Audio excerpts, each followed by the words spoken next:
기원전 666년 탁월한 영도력 혹은 무시무시한 독재로 나라를 이끌어오던 연개소문이 사망합니다.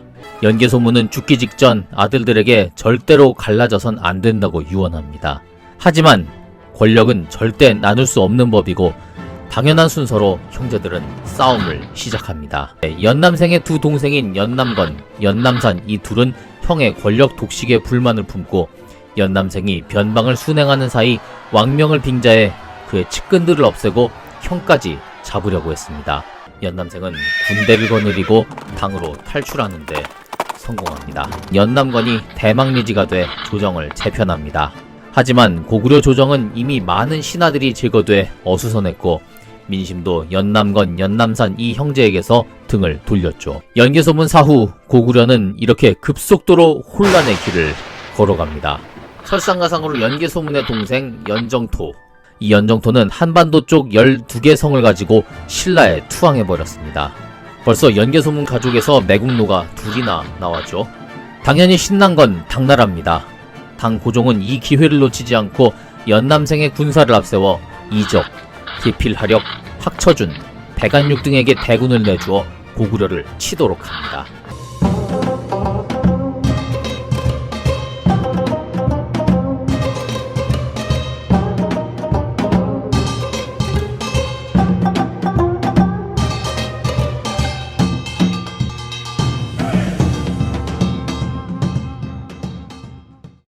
여러분 안녕하세요. 왕조 중심 꿀국사 꿀입니다. 고구려는 기원전 37년 나라를 세운 이래 중국의 여러 나라와 전쟁을 치르며 한반도의 방파제 역할을 해왔습니다. 때로는 그들의 침입을 막아내고 또 어떤 땐 직접 그들의 땅을 정벌했죠. 한두 번의 패배와 굴욕도 있었습니다만 거의 백전백승에 가까운 역사였습니다. 오랜 분열기간인 남북조 시대를 뒤로하고 589년 중국 대륙이 수나라로 통일된 뒤에도 고구려는 끄떡없었습니다. 수나라와 그 뒤를 이은 당나라는 고구려를 정벌, 아니 무릎이라도 꿇리고자 70년 가까이 정말 집착에 가까운 공격을 해왔습니다. 중국의 입장에서 고구려와 수당 간의 전쟁을 표로 정리했습니다. 그간 꿀국사에서 봤던 장면들을 떠올리면서 잠시 표를 읽고 돌아오겠습니다.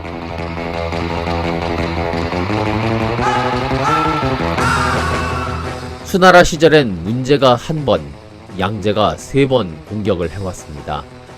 우리가 잘 아는 살수대첩이 2번째 전쟁 때 있었죠.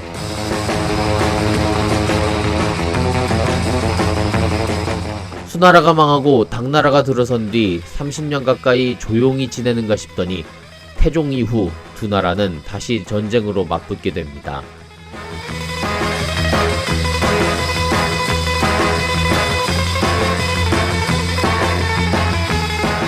그리고 그 뒤를 이은 고종은 고구려를 공격하지 말란 아버지의 유언도 무시하고 수양제 이상으로 고구려에 대한 집착을 보이죠.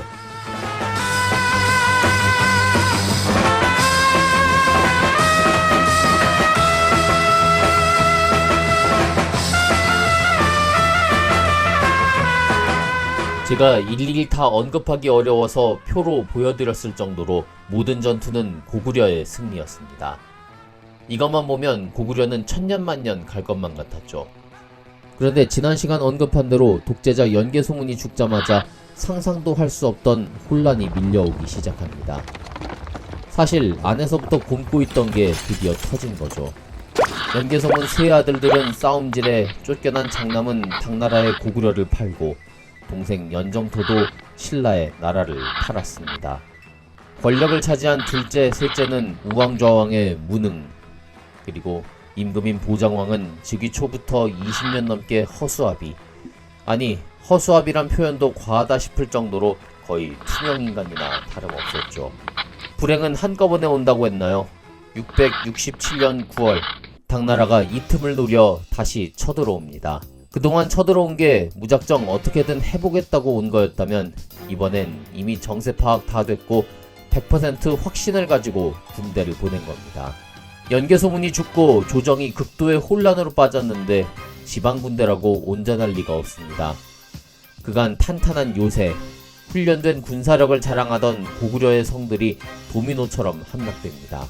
이 중엔 22년 전 당태종이 직접 쳐들어왔을 당시 산 위 높은 지대에 위치해 최고의 요새라 자랑하던, 그래서 군대를 이끌던 이적이 힘 한번 못쓰고 군사들만 괴멸당한 채 물러갔던 신성도 있었습니다. 이적 입장에서는 22년 만에 치욕을 씻은 것이고 고구려로서는 마지막 희망이 무너진 거나 다름없었습니다. 신성을 비롯해 무려 16개의 성이 함락됐고 얼마 뒤 부여성과 주변 40여 개 성도 함락됩니다. 그리고 이전에 이미 연남생이 동생들에게 쫓겨 국내성에 숨어 있다가 당나라에 항복하면서 팔아버린 국내성과 주변 6개의 성, 그리고 10만호의 집도 있었습니다. 이건 뭐 조정 혼란에 전군의 패배주의가 돌다 보니 장군과 병사들이 아예 싸울 생각도 않고 줄줄이 항복했다고 보는 게 맞을 겁니다. 이전 당태종 침공 때 대감성의 손대음 기억하시나요? 싸움 한번 않고 겁먹어서 곧바로 당군의 성을 넘겨버렸죠. 그땐 얘 하나였는데 지금은 다 손대음처럼 돼버린 겁니다. 연개소문은 죽었고 함께 당나라에 맞섰던 양만춘, 온사문 같은 장군들은 다 어디로 갔을까요? 당시 기록이 없는 걸 보면 이미 죽었거나 조정에서 실각한 게 아닌가 추측할 수도 있지만, 어쩌면 마지막까지 대항해 열심히 싸웠지만 조정의 혼란 속에 묻혀버렸거나 전사했을 가능성도 배제할 수 없습니다. 아무튼 기록이 부족해 알 수는 없지만 이전에 보이던 변변한 저항 하나 찾을 수 없는 게 안타까운 일입니다.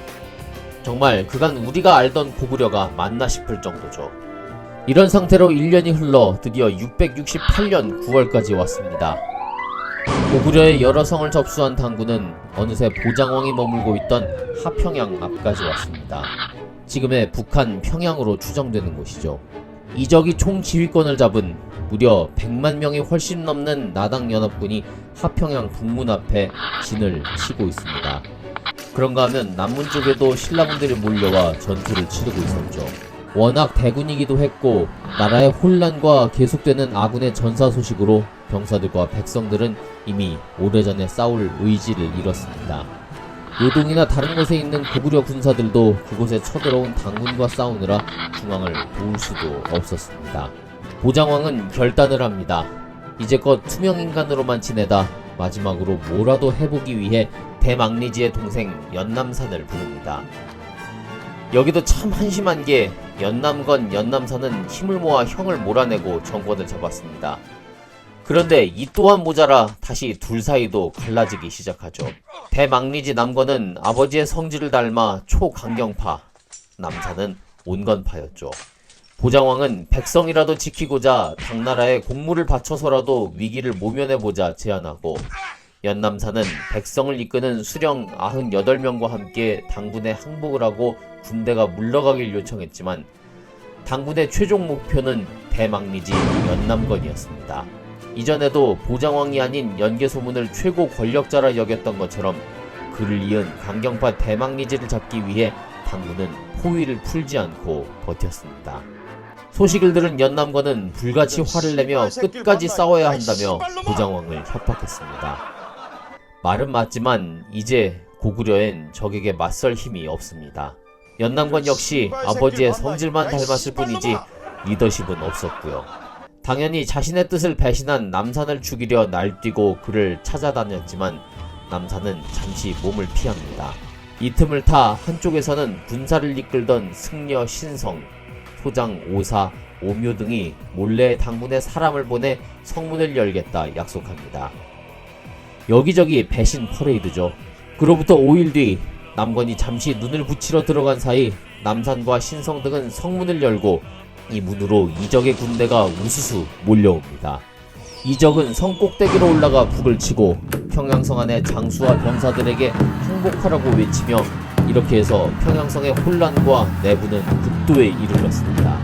남건이 눈을 떴을 땐 이미 성 안 곳곳이 불타고 있었고 모든 것이 끝났다고 판단한 남건은 자결하려 했으나 숙소로 들이친 당군에게 붙잡혀 보장왕과 함께 당나라로 끌려가고 맙니다.